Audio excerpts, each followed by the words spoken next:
preparing for the worst. Survival is the thirst, a channel for the purpose where the press safety comes first. Rural report guiding you through the storm. When disaster strikes, we'll keep you informed. Gather your gear, stock up your pantry. When the world goes dark, we'll guide you to sanity. From shelter to first aid, we'll cover it all. On Rural Report, we stand tall. Prepping for the unknown, it's our mission. With tips and tricks for your prepping ambition. Stay prepared, stay informed. Join us as we weather the storm. Rural Report, your prepping guide. Through chaos and crisis, we'll be your ride. Together we'll...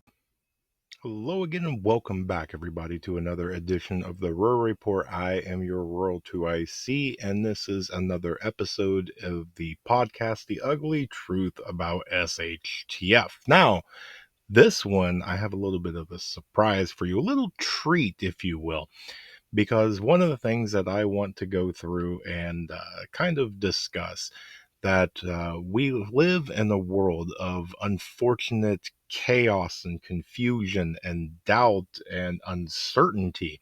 And one of the best ways to hedge against all of that is to do what you can to prepare. Obviously, that's kind of why most of us are here. And so what we do is we try and foresee what the possibilities are, right? We try and grab our make-believe crystal ball, give it a good shake and glance at it and go, you know what, if something was to happen, I might need some extra water, some extra food, some extra supplies overall, maybe some training and things like that. And it gives us goals and sort of a direction in which we need to go and focus our attention and resources to. And so as we kind of look forward, right, where we're basically kind of coming to the late October, and that kind of means fall is dwindling and winter is upon us, right? Winter is coming. Well, for a lot of the US, winter means cold times and snow, blizzards, and things like that. And for me, right here in Ohio, they are predicting a very ominous winter, and we will see if that comes to fruition. Um, I hope it doesn't. I really don't. But anything can happen, right? Uh, you can get snowed in, you can get a blizzard, you can get ice storms, you can just get absolute, just frigid temperatures, right? You can get a mixture of all of that. And while that in and of itself is a tragic event for people that are unprepared, it can really lay a devastation on you and your morale and your supplies and your skill level, right? It gives us kind of a wake up call on what we are truly prepared for and what we have a false sense of security of. I would say now, if you haven't done so, do what you can to put yourself into a simulated environment, right? Um, Pick a cool time and shut off a bunch of stuff. Try and figure out, all right, if something was to happen, right? I woke up this morning and there is no power. What do I do? How do I go about my daily life, my routine without power while it's cold, right? Do you have alternative heat sources? Do you have alternative power in order to do things and keep things charged and go about your daily life, right? Um, when we talk about prepping, at least in my opinion, there is the two forms. There is struggling to survive and there is thriving, right? Um, a lot of people that are prepared for 2, 3, 4+ months of basic survival in a weekend power outage, they're going to thrive, right? It's a walk in the park. It's a piece of cake. It's nothing. For people that are not prepared, it could be pretty major. Now, it's probably not life-threatening for most, although it could be, right? People that depend on various medical apparatuses and things with no power and it being pretty cold and things like that, it could be life-threatening. But for the average American, if they're not, right, they don't really have the food and the water, you can go quite little ways without food and water. I'm sure they could scrounge up something and even maybe go knock on the neighbor's door or something along the lines, right? They will survive a weekend without. But your homesteader, your prepper, your basic person that has some level of preparedness, okay, it's just a thorn in your side, right? It's just an inconvenience. It's nothing. You'll just go through and whatever. Some people may not even really realize, and that's kind of my ultimate goal to get there. But let's go back. So there's a lot of different things that can happen when winter comes. It puts a lot of stress on our infrastructure, our power grids. There's a lot of resources that need to be consumed in order for a lot of major U.S. There's kind of that line, and everything above starts getting a lot cooler and a lot more snow and ice and everything like that. And so fuel, gets consumed a lot more manpower. It takes a lot of effort to move snow to keep commerce moving and supply lines open and things like that. And so it's one of those, if something is to happen, what is your alternatives, right? What is your plan of action? How are you going to get fuel? What is your alternative heating source? What is your alternative power source? How are you going to stay warm? How are you going to cook, clean, bathe? How are you going to do a lot of those, right? And it's great to have a backup. And while you're watching me and you're just sitting here looking at the screen going, oh, rural, I've got that all planned out. Perfect. Great. What is your backup, right? Remember our pace. You should have that backup plan. What is your primary backup plan? But if something is to happen, what's your alternative? We should have some form of a backup plan to a backup plan to a backup plan. Um, so that way we're not putting, our eggs into one basket. For us to have the power, I flip the switch, boom, lights come on. Okay. If that goes out, right, that's my primary. If all of a sudden the power grid goes out, what is my alternative? Well, I have solar, or I have propane or natural gas or whatever. Great. What happens when that runs out? Or what happens when that device that's going to use that fuel breaks? What now? Right? Well, it's always that we need to keep going down the line of succession until either it's just you can't really have too many. I don't want to put it that way, but at some point in time, if you've exhausted many different methods, the situation may be a little bit more dire than what we really want to give credit to. And I'm not saying that we shouldn't do all that we can. Um, but it's kind of your level of comfort, right? Prepping is very, very personal. And so you've got to prep to your comfortability. There's a lot of people that are very skilled, very knowledgeable, and have supplies, but they refuse to go past 30 days.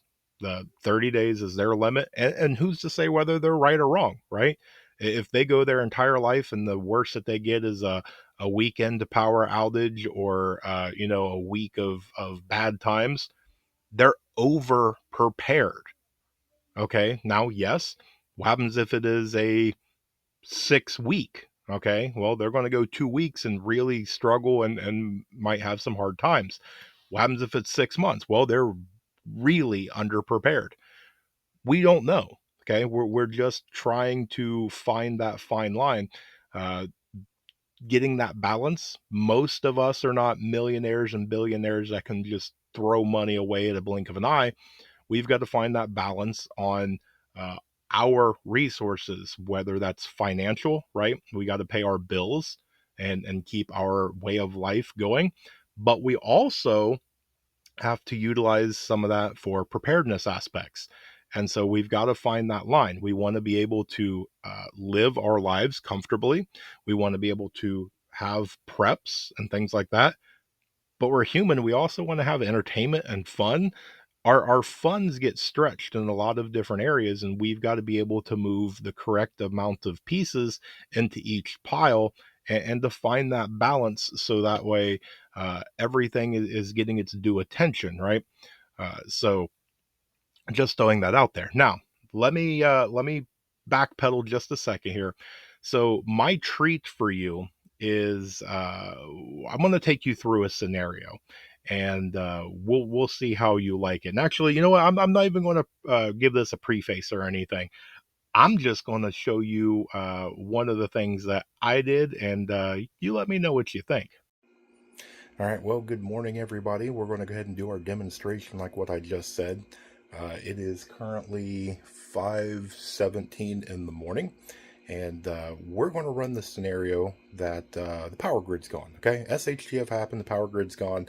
Now, whether that is some sort of warhead came in and took out the power grid, some sort of EMP, some sort of CME, some sort of bad people hit the power grid.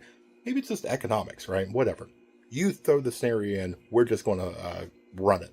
Now, barring, I can charge my cell phone, which is what I'm recording this off of, with a lot of different things. And my lights up here, which do run off solar. We're going to do this with not plugging anything into the wall. And I'm going to do something a little different. Well, what am I talking about? Well, it is, again, 5:17 in the morning. And what do we all do? Well, we make coffee. That's right. So shout out to our Canadian friends, Gordon and Jules, for showing me this. But if you don't know what this is, yeah, that's a coffee maker, but that says Coleman. And most coffee makers don't have this cutout. So what is special about this? Well, this takes that. That's right. This sits on a single burner. And for this, we're going to go ahead and we're going to make some coffee. Now, let me go ahead and show you what we're going to do that makes this a little bit on the special end.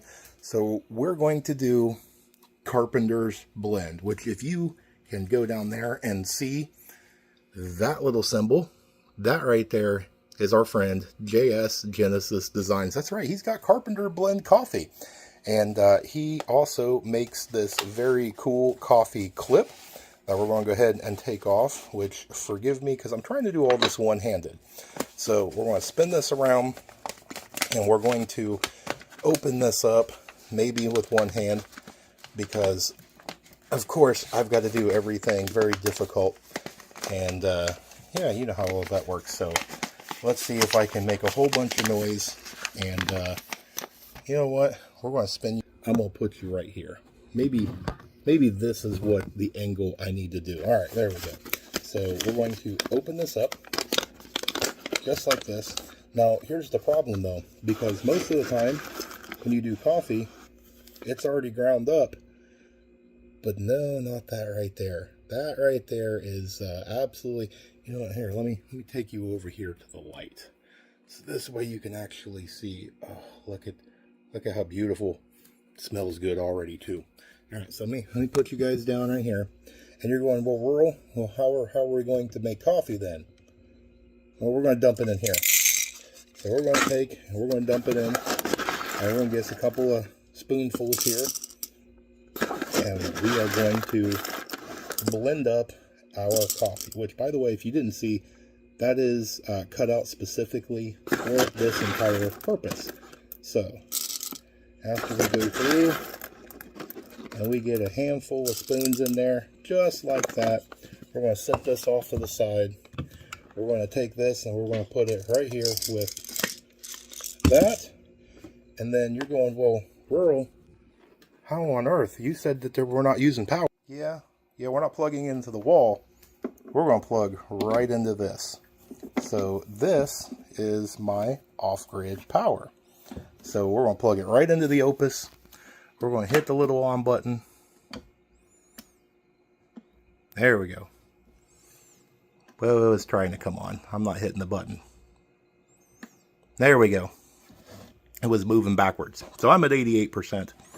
And then we're going to hit this button over here, which turns the AC on. And then we're going to come over here and we're going to hit this button here, which I didn't hit the AC button apparently.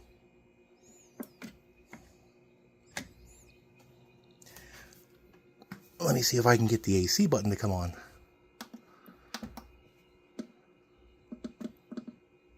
There we go. Now we've got the AC button on. just like that. Give us a couple of little shakes.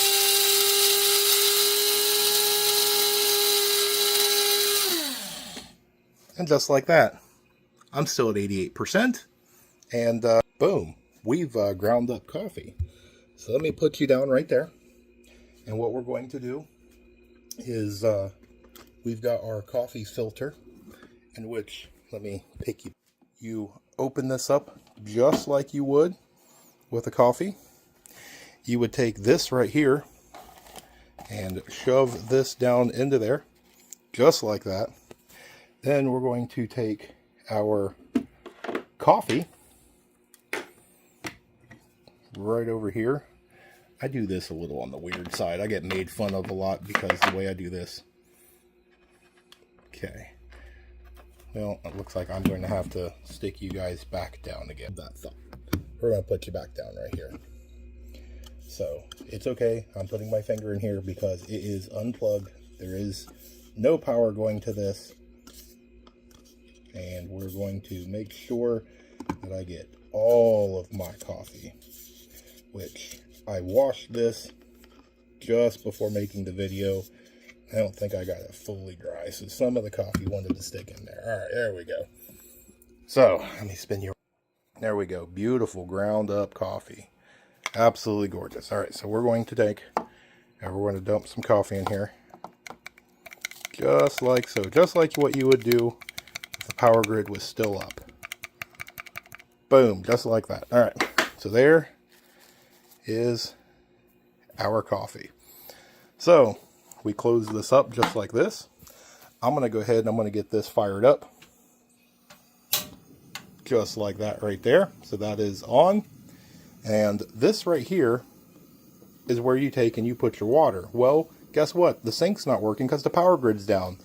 That is why I have these out. And you're going, rural, that's an awful lot of water. Yeah, for all them people that go, oh, you need 1 gallon of water per person per day. Well, okay, let's do some quick math. I'm going to round on this. I believe there's somewhere around 130 ounces, 128, 130 ounces of water per gallon.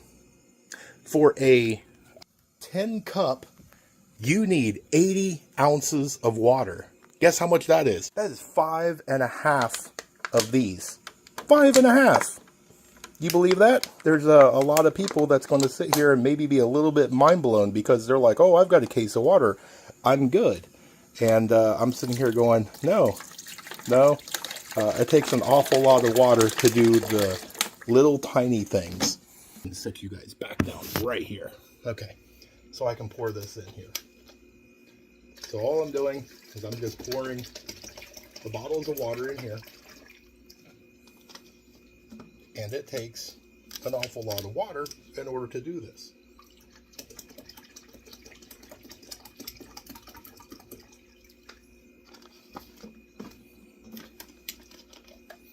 And all right, so there we go. So we poured our water in. We are down. And what we do is we set this right on top of our stove. Let me come back and grab you guys. Right there. Bring you down here. See? It sits right on top of our stove. Coleman, meet Coleman. That is your new best friend. And the way that this works is your water is in here. This heats, and this basically works like your old school percolator. It's going to travel up here as the hot water and everything goes. It's going to travel up. It's going to come in here. It's going to hit our coffee in our filter. And it's going to drip down inside of here. So I'm going to bring you back in just a moment, and we'll share some coffee together. All right, it has been about 6-7 minutes or so, so I'll go ahead and brought you back. Let me show you one thing though. So this did come with instructions, which is really fun because it does give you a little table of contents on how to make coffee and how to clean everything and all sorts of just fun little stuff there. Full transparency, I only used 3.5 of these. to go ahead and do this. It is still brewing. We're up to what, about a little over 5 cups or whatnot. But we're going to go ahead and we're going to do our taste test on all this. So yeah, keep it. I don't know how Coleman did that. Notice all the condensation, and then right here with their logo, it's nice and clear. But yeah, fire's still going. It's still brewing coffee. You can probably see it right there. You can see the drip. So what we're going to do is, yes, this does have the little thing, so it will stop. We're going to come over here to our wonderful Rural Report cup, and we're going to pour us some nice hot coffee, which that looks good. And then if you'll notice, as soon as I put it back in here, boom, coffee's dispensing. Look at that. Look at that. That's good stuff right there. Alright, so let's swing back over here. Look at the steam coming off that. That is just really nice, dark, wonderful, great smelling coffee. That is Carpenter's Blend right there. Get that in there. Notice the date on this. Yes, yeah, this is something that I've had for a little while, and yeah, JS Genesis, if you guys want to try some of his, but I go through and my coffee is good, good. All right, so I'm gonna give that 1 second there to kind of cool off, because as you can see, look at the steam coming off that thing. That is just absolutely gorgeous right there. Yes. All right. Enough with our head and spin me around, and let's do. Oh, that's good.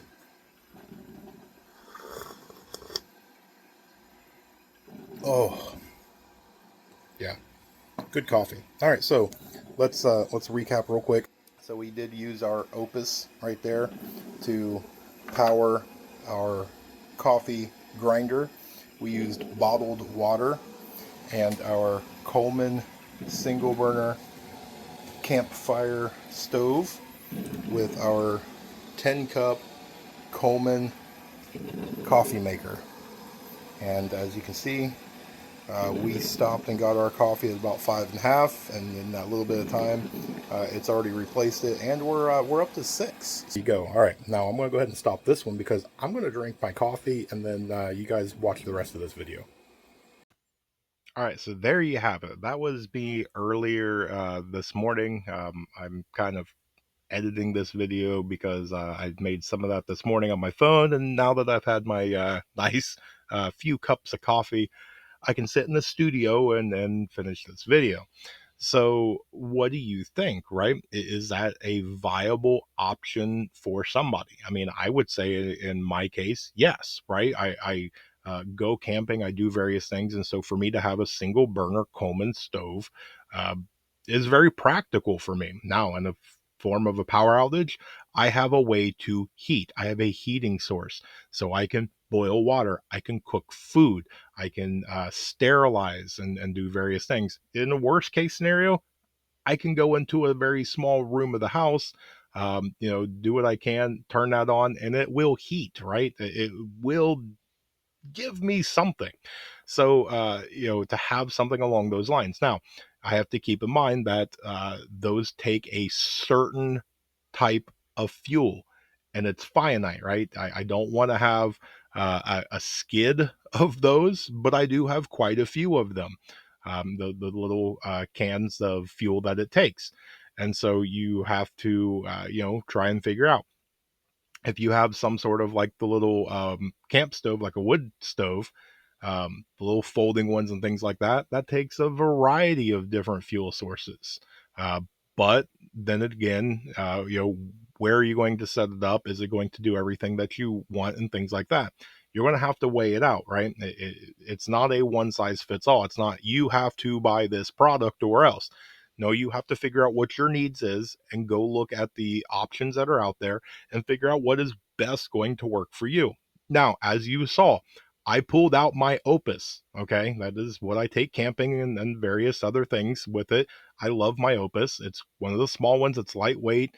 It fit my budget really nicely, and it's worked out incredible.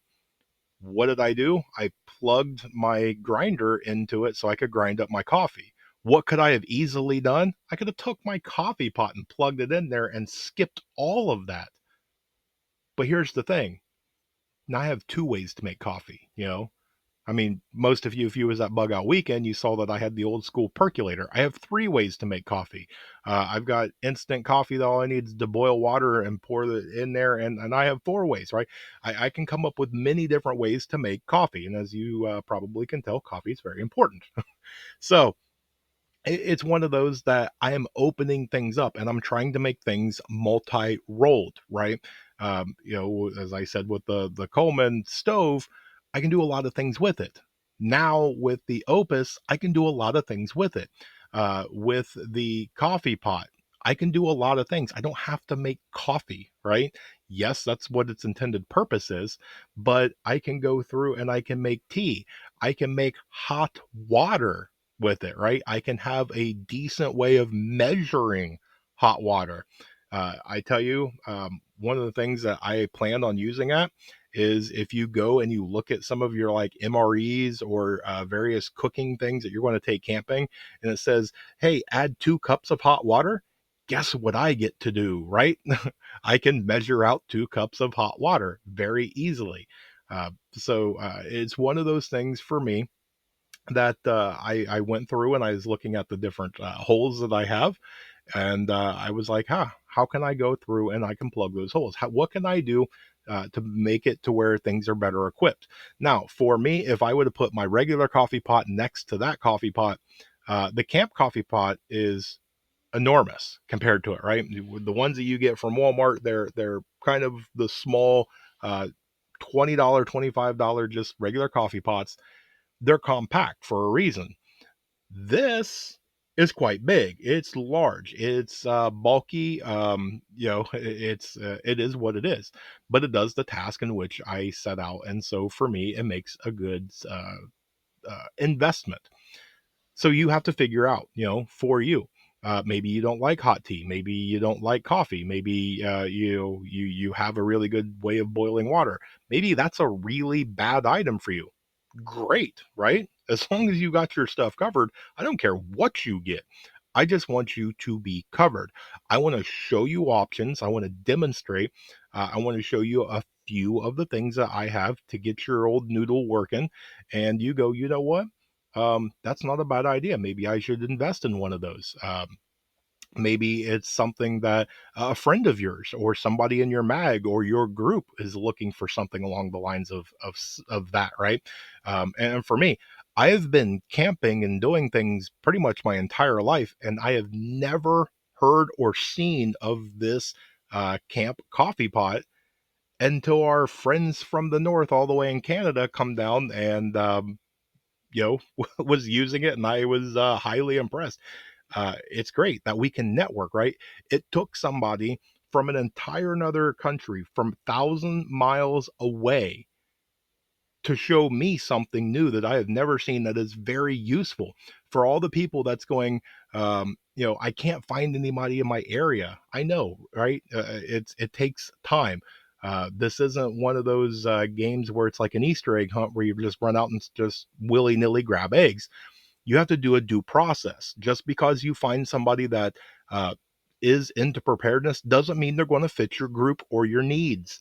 So, be very, very careful and just don't jump at the first opportunity. But also, we have the internet, right? You're watching me from the internet. Network with other people. I just pointed out somebody from an entire different country just introduced me to something that is amazing for me. Network with other people because you will always pick up new things. If you set out every day to learn one new thing, right? You will be amazed at the knowledge that you have in a very short period of time. Make a new friend, go out and introduce yourself, reach out to somebody. Hey, I saw you in a chat room, just wanted to say hi, and just start it. Some of the best relationships, some of the best things in history all started from a simple hello, right? Somebody took the initial opportunity to just reach out a hand and go, hello, my name is. And it would just took off from there. But if you don't do it and they don't do it, guess what? That relationship isn't made, and you might be squandering one of the greatest opportunities of your life. So I challenge you, get out there and meet somebody, right? Go through and give a new channel a chance. Click on somebody new. Say hello to somebody in a chat room. Reach out to them. See if you can trade email or something along those lines, and start forming this. Now, again, use common sense. Don't just 5 minutes into a conversation give out your blood type, your social security number, and your mom's maiden name. Don't do that, right? We want to be smart about things, but do what you can to make some new friends, make some new acquaintances, and just because maybe they're not a right fit for you, might be the right fit for somebody else, and you can bridge that gap. You know what? You meet you, right? And it could be a very good thing. So, but I wanted to use some props. I wanted to do some fun stuff with you today. I'm sorry I forgot to turn my phone. So, to kind of go back and forth in modes. Yeah, I'm not the best on technology, but there you have it. That's what I've got for you guys today. I hope you got something out of this. Let me know down in the comment section your thoughts on everything. But with that, I hope you guys have a great day, an amazing day, a blessed day. Stay tuned because there's more information to come. And with that, remain united because we're all prepping in this together.